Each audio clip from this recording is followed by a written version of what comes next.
सदगुरु कबीर ने कहा है, खख्खा चाहे खोरी मनावे, खसम छाड़ी दौ दिस धावे।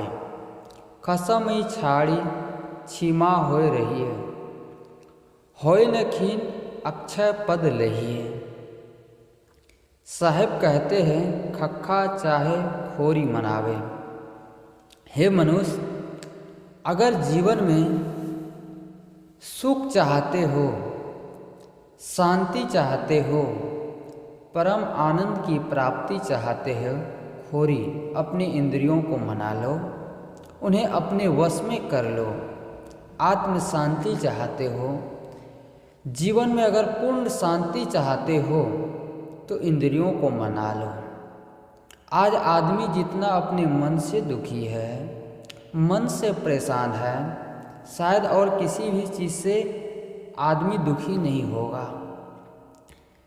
साहब कहते अगर जीवन में पूर्ण शांति चाहते हो तो इंद्रियों को मना लो, उन्हें अपने वश में कर लो। परम शांति चाहते हो तो आदमी संसार की भोगों में सुख ढूंढता है, संसार के प्राणी पदार्थों में सुख ढूंढता है।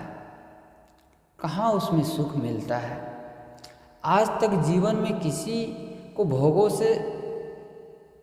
से तृप्त हो पाया है? क्या किसी को आज तक भोगों से शांति मिली है? नहीं मिली है। कहा जाता है भोगों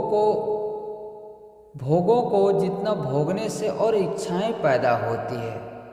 जैसे आग में घी डालने से आग बढ़ता चला जाता है, वैसे ही भोगों को भोगने से आदमी की तृप्ति नहीं मिलती है और इच्छाएं पैदा होती चली जाती है और ज़िंदगी बीत जाती है, शांति नहीं मिल पाती है।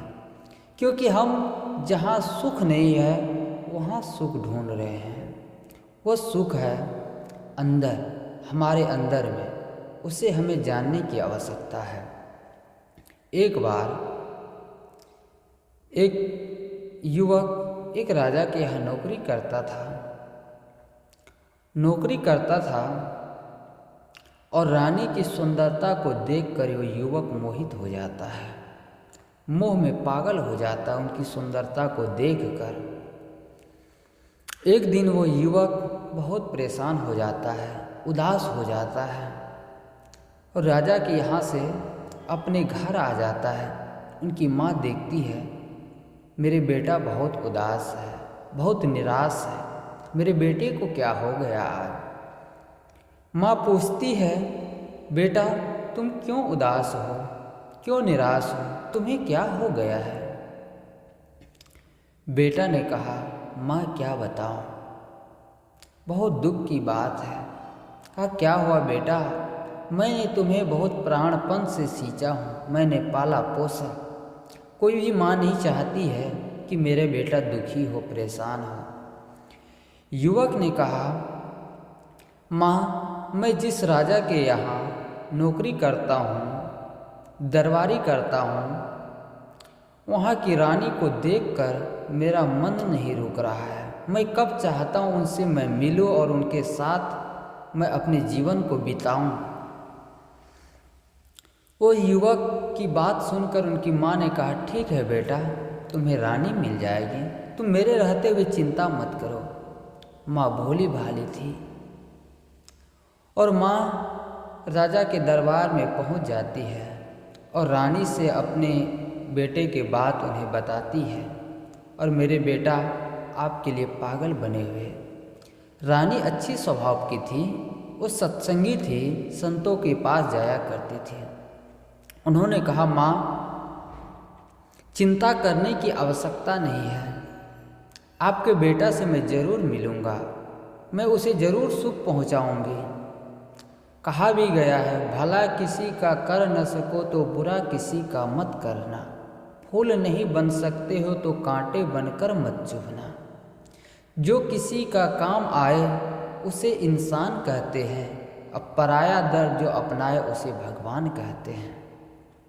रानी ने संतों के विचारों को सुनकर कहा ठीक है मैं आपके बेटे से ज़रूर मिलूँगा, लेकिन एक शर्त है। कहा क्या बताओ? कहा माँ आप अपने बेटे को बता देना कि बगल में नदी है और उस नदी के पास वो जाकर बैठे, मैं किसी भी दिन आकर मैं मिल लूँगी, वो मेरी प्रतीक्षा करें। ये युवक मोह में तो पागल ही है। जब आदमी के अंदर मोह छा जाता है तो आदमी सत असत समझ ही नहीं पाता है। इसलिए साहिब माया मोह मोहित किन्हा ताते ज्ञान रत्न हरि लिन्हा। माया का मोह ने आदमी के जीवन में जो ज्ञान है, विवेक है, विचार है, सबको हरण कर देता है। जहाँ भी आसक्ति होती है वहीं से दुख भी पैदा होता है। युवक चला जाता है नदी किनारे, ध्यान में बैठ जाता है, वहाँ रानी की प्रतीक्षा करता है। 1-2 महीना हो गया, रानी आ ही नहीं रही है। वो लड़का युवक प्रतीक्षा कर रहा, ध्यान में मगन हो गया अपना भेष बदल कर। और उसी रास्ते से कुछ मुसाफिर लोग जा रहे थे। लोगों ने देखकर युवक से बहुत प्रभावित हुआ। कहा देखो ये महात्मा का जीवन कितना सुंदर है, बेचारे नदी किनारे बैठे हुए हैं, एक कपड़ा पहने हुए हैं, क्या इनका जीवन शांत है। लोग उन्हें खाने पीने के लिए सामग्री पहुंचाता था, लोग बंदगी भेंट पूजा करता था, लेकिन वो युवक किसी को देखता नहीं था। एक दिन वह खबर राजा तक पहुंची कि एक महात्मा नदी किनारे बैठे हुए हैं और उन्हें जाकर दर्शन करना चाहिए। बहुत त्यागी महात्मा है, बहुत अच्छे संत है। राजा बहुत सामान लेकर युवक के पास आता है, संत का भेष बना लिया और उनके चरणों में चढ़ाया। वो युवक पल उठाकर देखता भी नहीं है, धीरे धीरे ध्यान में मग्न हो जाता है। मग्न होने के बाद और रानी को भी पता चला और रानी अपने राजा से कहा कि वो महात्मा से मैं भी मिलना चाहती हूँ और महात्मा का जीवन बहुत सुंदर है। रानी खाने पीने की सामग्री लेती है और वह युवक के पास आ जाती है और वह युवक से कहती है, हे भाई, आपने जिसके लिए वर्षों से इंतज़ार कर रहे हैं वो रानी आपके पास आ गई है। आप जरा अपनी नज़र खोल कर तो देखिए, आप अपनी मेरे तरफ तो दृष्टि उठाकर देखिए। जिस रानी की आप वर्षों से प्रतीक्षा कर रहे हैं वो रानी आ गई है। तब वह युवक ने कहा कि अब मुझे बाहर की रानी की आवश्यकता नहीं है, मैंने अंदर की रानी को पा गया। अब मुझे बाहर की रानी की आवश्यकता नहीं है, मैंने अपने अंदर की रानी को पा गया है। वो अंदर की रानी कौन है? जब मन शांत हो जाता है, जब मन संसार से मुड़कर अपने स्वरूप का चिंतन करने लगता है, आत्मचिंतन करने लगता है, अच्छे विचारों को सोचने लगता है, तो संसार के प्राणी पदार्थ मिट्टी गोबर की तरह लगता है, वो काटने दौड़ता है। ज्ञानी का यही लक्षण है। तो युवक ने कहा अब मुझे बाहर की धन की आवश्यकता नहीं है, बाहर की रानी की आवश्यकता नहीं है, मैंने अंदर के रानी को पा गया। हम सब जितने लोग यहाँ बैठे हुए हैं, जिस दिन हम अपने अंदर की रानी को पा जाएंगे और उस दिन हमारे जीवन से दुख भी दूर हो जाएगा। साहब कहते खैर चाहते हो, शांति चाहते हो, परम आनंद की तृप्ति चाहते हो तो अपने इंद्रियों को मना लो। खसमी छाड़ी दौदी सिधावे। साहब कहते हैं अपने पति परमात्मा को छोड़कर ये मन 10 दिशाओं में भटकती है। हमारा स्वरूप ही आदमी सोचता है हमसे बाहर कहीं परमात्मा है, हमसे बाहर कहीं खुदा है। आदमी से बाहर कहीं परमात्मा नहीं है, आदमी ही परमात्मा है, आदमी ही भगवान है। अगर आदमी न हो तो एक भी मंदिर, एक भी मस्जिद, एक भी गिरजाघर, एक भी गुरुद्वारा नहीं होगा। क्यों कि आदमी नहीं रहेंगे तो कहाँ से भगवान पैदा होगा। आदमी अपने मन में जितना इच्छाएं पैदा करता है वो आदमी उतना भगवान का कल्पना करता है। आज तक किसी को भगवान नहीं मिला है। और जो बाहर से जो भी चीज़ मिलेगा वो छूट जाएगा। हम जिन्हें भगवान कहते हैं वो भी अपने कर्मों से नहीं बच पाए, तो हम और आप किस खेत की मूली है। तो साहब कहते खसम ही छाड़ी दऊं ती सुधावे, अपने पति अपने स्वरूप को छोड़कर तुम दसों दिशाओं में मत भटको। तुम्हारी आत्मा ही, तुम्हारा जीव ही परमात्मा है, तुम उस चीज़ को समझो। आदमी अपने आप को दीनहीन समझ लेता है, अपने आप को गरीब समझ लेता है। मैं कुछ नहीं कर सकता हूँ, जो भी करेंगे सब भगवान के ही कृपा होगा। क्या कोई कोई माँ ये चाहती है कि मेरे बच्चे दुखी हो, मेरे बच्चे के जीवन में कठिनाई और परेशानी आए? क्यों? सब माँ चाहती है मेरे बच्चे सुखी हो। तो क्या परमात्मा है, भगवान है, तो क्या किसी को गरीब और किसी को अमीर क्यों बनाता है? किसी को धनी किसी को गरीब क्यों बनाता है? भगवान इस संसार में मनुष्य ही है। जिस मनुष्य के अंदर सद्गुण, सदाचार, मानवता और इंसानियत का गुण है, वही आदमी भगवान है। भगवान आज आदमी से झूठ बोलता है, आदमी के साथ धोखा करता है, आदमी के साथ बेईमानी करता है, आदमी के साथ छल कपट करता है, आदमी के घर में चोरी करता है, लेकिन किसी भगवान के पास जाकर क्षमा मांगता है। क्या भगवान क्षमा कर देंगे? एक चोर भी कल्पना करता है कि हे भगवान, अगर मैं आज चोरी करने जा रहा हूँ, अगर मुझे अच्छे माल मिल जाए तो मैं आपके चरणों में 5 किलो लड्डू चढ़ाऊँगा या रुपये पैसे चढ़ाऊँगा। क्या जिनके घर में वो चोरी करता है, क्या वो आदमी भगवान का दुश्मन है? भगवान उसे क्यों नहीं रोकता है?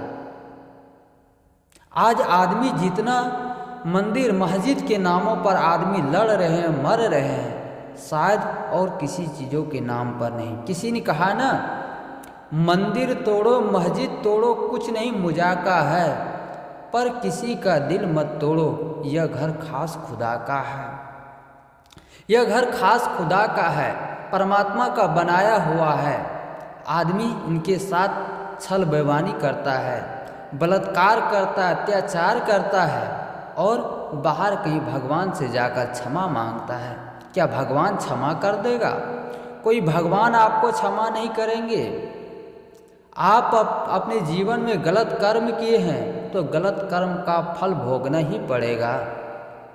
और भगवान का चाहना भी दुख पैदा करता है, इसलिए आप सब भगवान हैं, आप सब सम्राट हैं, बस हम अज्ञानता का पर्दा ढका हुआ है। जैसे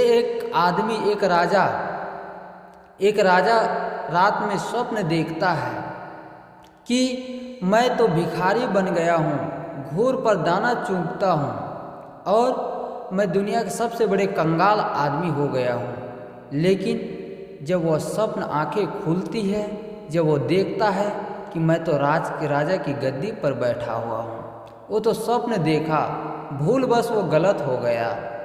वैसे ही हम सब खजाने की अमीर है, सम्राट है, बादशाह है, भगवान के भगवान है, लेकिन अज्ञानता का पर्दा ढका हुआ है। साहिब कहते जिस भगवान के लिए आदमी इतनी दौड़ लगा रहा है, वो भगवान आदमी के अंदर ही है। दिल ही माँ खोजे यही करीमा रामा, जो भगवान को जो तुम खोज रहे हो, मोह को कहाँ ढूंढे बंदे, मैं तो तेरे पास में, ना तीरथ में ना मूरत में। जिस भगवान को खोज रहे हो, मैं भगवान कहता मैं तुम्हारे पास ही हूँ, बस तुम अपने अंदर से मनोविकारों को हटा दो, तो बस तुम ही भगवान हो, तुम ही सम्राट हो, तुम ही बादशाह हो। साहब कहते हैं खसम ही छाड़ी दौं दिस धावे, खसम ही छाड़ी छीमा हो रही है। साहब यहाँ खसम के अर्थ ऊपर में परमात्मा के लिए कहा गया है कि वह परमात्मा तुम ही। नीचे खसम का अर्थ कहा गया है कि खसम का अर्थ शत्रु। आदमी का सबसे बड़ा शत्रु कौन है? खसम ही छाड़ी छीमा हो रही है, होय न खीन अक्षय पद लही है। यहाँ शत्रु के लिए कहा गया। आदमी का शत्रु कौन है? कोई आदमी का शत्रु नहीं है। आदमी का मन ही अपना शत्रु है। मन से ही आदमी शत्रु बनाता है और मन से ही मित्र बनाता है और मन से ही शत्रु बनाता है। आपकी जो बुराइयां हैं, जो आपकी मन की चंचलता है, जो गलत विकार है, वही आपका शत्रु है। बाहर की शत्रु हमें दुख नहीं पहुंचा सकता है। जितना आदमी मन के शत्रुओं से, मन के विकारों से दुखी है, उतना बाहर की चीज़ों से आदमी दुखी नहीं है। हम दूसरों में दोष ढूंढते हैं, दूसरों के कारण हम आरोप लगाते हैं, उनके कारण हम दुखी हैं। कोई हमें दुख नहीं दे सकता है। हमारा मन जब सुंदर है, मन बढ़िया है, तो हमें कौन दुख देगा? कोई दुख नहीं देगा। अगर हम शत्रु के साथ भी अच्छे व्यवहार करेंगे, प्रेम से बोलेंगे, मीठी वाणी में बोलेंगे, शत्रु को भी हम अपना मित्र बना सकते हैं, उन्हें अपना कर सकते हैं। लेकिन जो मन की चंचलताएं, मन की इच्छाएं और कामनाएं हैं, इसे मिटाना बहुत कठिन की बात है। हम दूसरों में दोष गिनाते, अमुक आदमी में वो बुराइयां, ये कामियां हैं। हम अपने अंदर झांक के देखें। सदगुरु कवि ने बुरा जो देखन मैं चला, बुरा न मिलिया कोई, जो दिल खोजा आपना मुझसा बुरा न कोई। साहब कभी संसार में मैंने झांक कर देखा हूँ, हमसे बुरा कोई नहीं है, मैं ही सबसे बुरा आदमी हूँ। लेकिन आदमी अपने आप को बुरा साबित कहाँ करता है? हर जगह आदमी द्वेष देखता है। कहा जाता है आदमी के बच्चा जब पैदा होता है, रोते रोते जन्म लेता है और जीता है शिकायत करते करते और मरता है पछताते पछताते। मानो आदमी की जीवन की यही कमाई है। ये असली कमाई नहीं है। असली कमाई आत्म शांति, आत्म तृप्ति, परम सुख, परम शांति, जिसके लिए आदमी इतनी आफतें उठाता है, वो हमें हमारे अंदर ही है। ऐसे ही एक बार एक गुरु ने अपने शिष्य को एक डंडा दिया। कहा बेटा ये डंडे लो और इस डंडा में जिसके सामने तुम दिखाओगे, जिसमें जो जो कमियां होगा, तो कमियां सब निकल कर उभर के डंडा द्वारा दिखाया जाएगा। शिष्य बहुत खुश होता है। वो डंडे को लेकर सबके सामने घुमाता है और सब में कुछ न कुछ कमियां दिखता ही है। गुरुदेव जी कहा करते थे ऐसा कौन आदमी है जो दूध का धोया हो? सब में कुछ न कुछ कमियां हैं और उस कमियों को मिटाने के लिए तो ही हम संतों के पास आते हैं, संतों के विचारों को सुनते हैं। वो युवक का एक दिन मन हुआ कि हम सबको तो देख लिए, सब में कमियां हैं, बुराइयां हैं, क्या कभी हम अपने गुरु की तरफ भी देखते हैं? वो युवक गुरु की तरफ डंडा करता है और देखता है एड़ी से चोटी तक गुरु में भी बुराइयां भरी पड़ी है। तो फिर वो युवक का मन टूट जाता है गुरु के प्रति। गुरु ने कहा बेटा कभी इस डंडे को तुमने अपने तरफ झांक कर देखा है? तुम कभी अपने तरफ तो ये डंडे को करके देखो।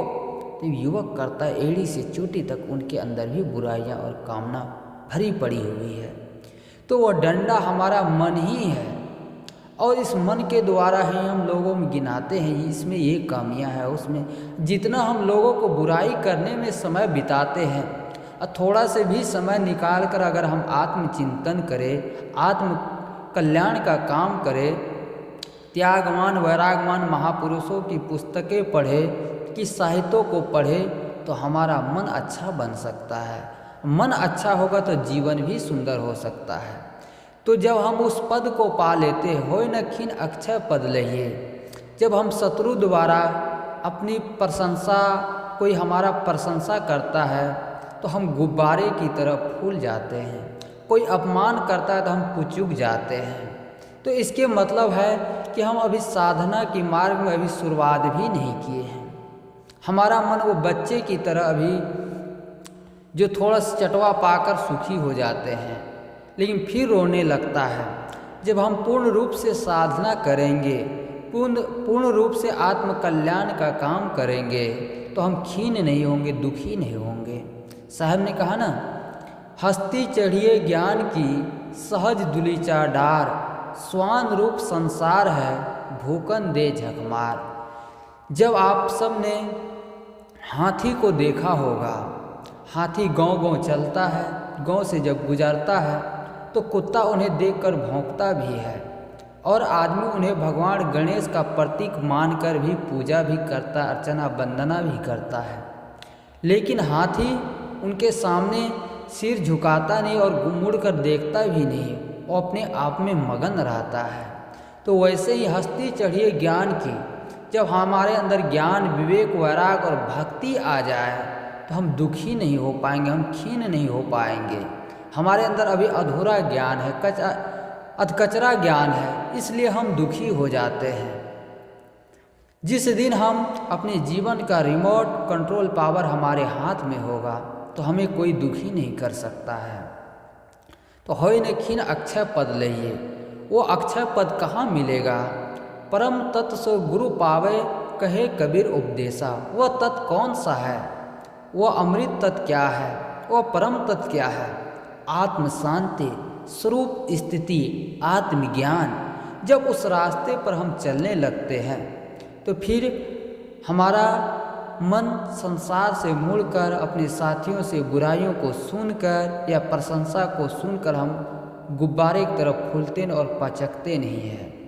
और जो इस स्थिति में कहा जाता है हीरा को जितना घिसता है उसमें से उतनी ही चमक निकलती है, वैसे ही हम महापुरुषों के जीवन में जितनी भी कठिनाई परेशानी आई उन्होंने सबको झेला और झेल कर एक दिन महान शिखर पर पहुँचे हुए, त्याग, वैराग और निर्मोहता के महान शिखर पर पहुँचे हुए हैं। किसी भी महापुरुषों को देखकर हम मन में ये इच्छा करते इनका जीवन कैसा होगा।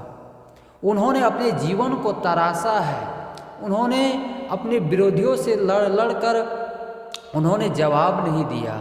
क्यों? कि उन्होंने आत्म कल्याण का काम किया, आत्मचिंतन का काम किया। हम भी आत्मचिंतन का काम करें। जैसे किसी के हाथ में कीचड़ लगा हो, कीचड़ से कीचड़ साफ होगा? नहीं हो पाएगा। कीचड़ को साफ करने के लिए हाथ को धुलना पड़ेगा। वैसे जीवन में किसी से लड़कर, किसी से वैर विरोध करके, ईर्ष्या प्रपंच करके हम सुख का प्राप्ति नहीं कर सकते हैं। सुख का प्राप्ति कर सकते हैं मन की निर्मलता, मन की प्रसन्नता में। जिस सुख के लिए हम इतनी दौड़ लगा रहे हैं वो सुख हमारे अंदर है। साहब कहते हैं, खखा चाहे खोरी मनावे, खसम छाड़ी दौ दिस धावे। खसमी छाड़ी छीमा होय रहिए, होय न खीन अक्षय पद लइए। ये बहुत छोटा सा ही शब्द है, पंक्ति है, लेकिन हमारे जीवन का बहुत ही महत्वपूर्ण है। और हम सब इस रास्ते पर चलकर आत्म कल्याण का काम करें तब हमारा जीवन सुंदर होगा। जीवन सुंदर होगा तो यही जीते जी स्वर्ग है। जिनके अंदर कामनाएं, इच्छाएं और चाहनाएं हैं वही आदमी दुखी है। और हम अपने जीवन से जो भोग है उसे मिटा कर दे। आज तक भोगों से किसी को तृप्ति नहीं मिली है, शांति नहीं मिली है। जो भी सुखी है वो अपने मन को वश में किया, इंद्रियों की चंचलता और लंपटताओं को छोड़कर अच्छे जीवन जीने का जिन्होंने प्रयास किया। और वो महापुरुष संत गुरुजन है। जितने संत गुरुजन बैठे हुए हैं त्याग, वैराग और निर्मोहता के महान शिखर पर पहुँचे हुए हैं। मैंने आप सबके बीच कुछ देर कुछ कहने का प्रयास किया।